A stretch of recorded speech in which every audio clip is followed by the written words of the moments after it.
안녕하세요. 부동산 바이벌의 용간호 조영진입니다. 안녕하세요. 오늘은 저희가 영상에서 많이 언급됐던 세솔동에 대한 환경을 분석해 보려고 해요. 세술동의 상권은 어떻게 형성되어 있는지, 그리고 호재는 어떤 것들이 있는지 분석해보는 시간을 가지도록 하겠습니다. 우선 세솔동의 배경을 먼저 알아봐야 할 것 같아요. 세솔동이 배경이 되는 송산 그린시티는 이제 수자원공사에서 계획한 신도시예요. 기사에 따르면 가천보다 1680만 평, 그러니까 어마무시한 크기죠. 근데 이제 2월 7일에 이제 건설업계에 따르면 동측지구 세솔동에는 이제 입주 거주가 완료가 됐고, 분양을 놔둔 남측지구에 이어서 서측지구 조성을 본격화해서 이제 막바지 작업에 들어갔다고 기사가 있죠. 네. 세솔동은 이쪽 지역에 위치해 있어요.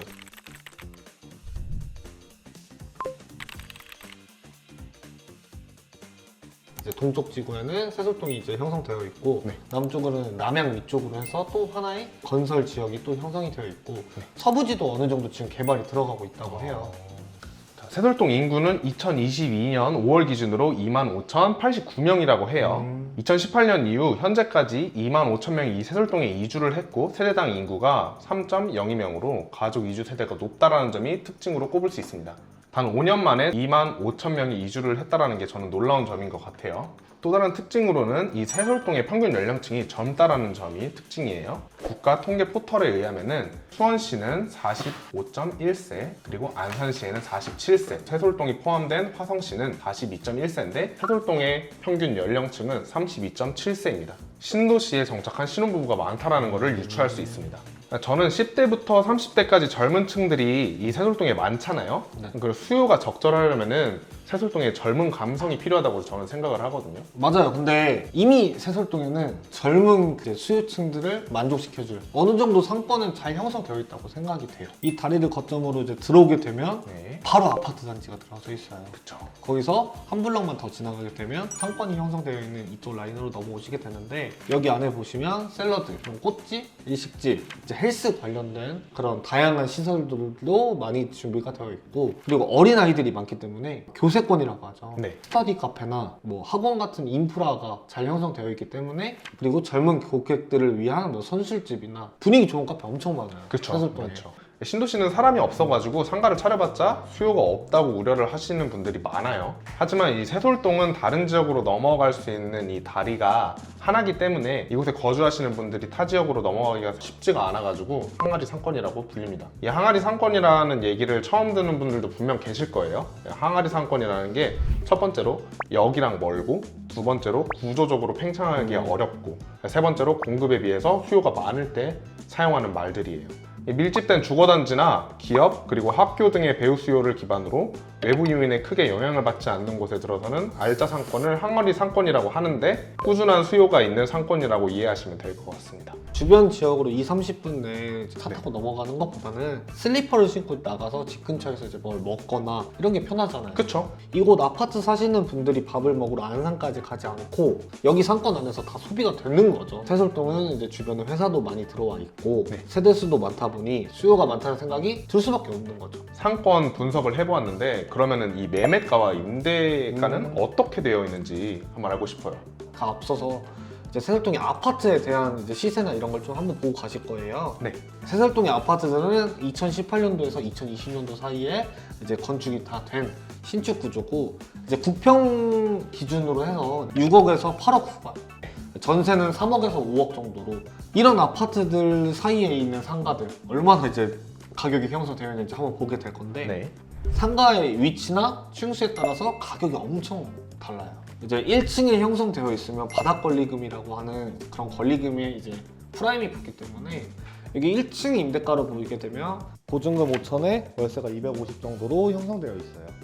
다이소 건물, 가세권이라고도 하죠. 요즘 다이소에서 막 이제 살 수 있는 게 너무 많다 보니까 가세권이라고도 하는데, 이게 5층 좀 애매한 층수잖아요. 근데 평수 때도 넓은데 아까 거기보다 더 저렴하죠.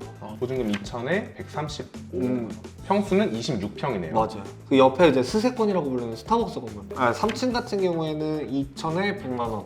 그리고 여기 보시면 3층에 면적이 그냥 통이죠. 거의 통이죠. 완전 통이네요. 여기가 월세 7천에 380만 원. 잡혀있는 이제 금액대를 보게 되면 보증금이 평균적으로 3천만 원 이내.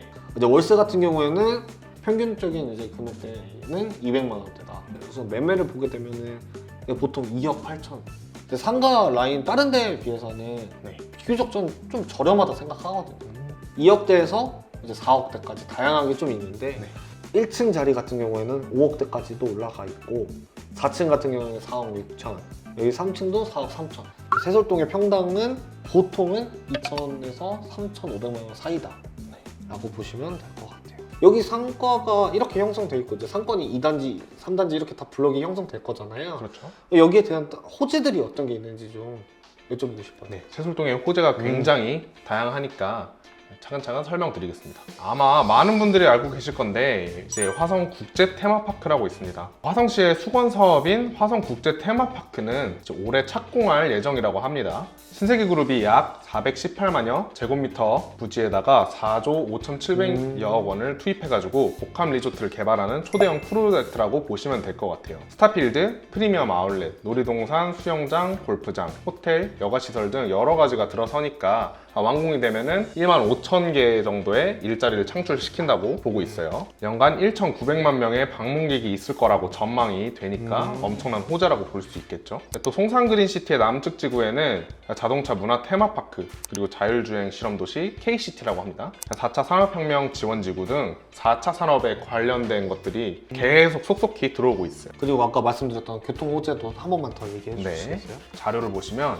사실 지금까지는 송산그린시티가 교통면에서 굉장히 열악했어요. 앞으로 교통도 크게 개선된다고 하니까 이것도 굉장한 호재라고 볼 수 있겠죠. 수도권 제2순환고속도로인데요. 안산에서 인천을 잇는 건설 사업이 2019년부터 진행되고 있고 완공이 되면은 서울 접근성이 대폭 좋아질 예정이라고 합니다.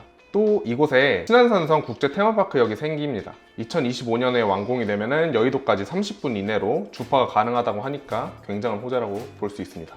네, 오늘은 세솔동 상권에 대해서 큰 단락으로 분석해 보았는데요. 세솔동의 배경, 인구, 상가의 매매가와 평당가, 호재를 보면서 세솔동 상권을 분석해 보았습니다. 이제 한번 세솔동에 대해서 이제 전체적으로 바라볼 수 있는 그런 좋은 기회였습니다. 다음에는 더 좋은 영상으로 찾아뵙도록 하겠습니다. 안녕히 계세요.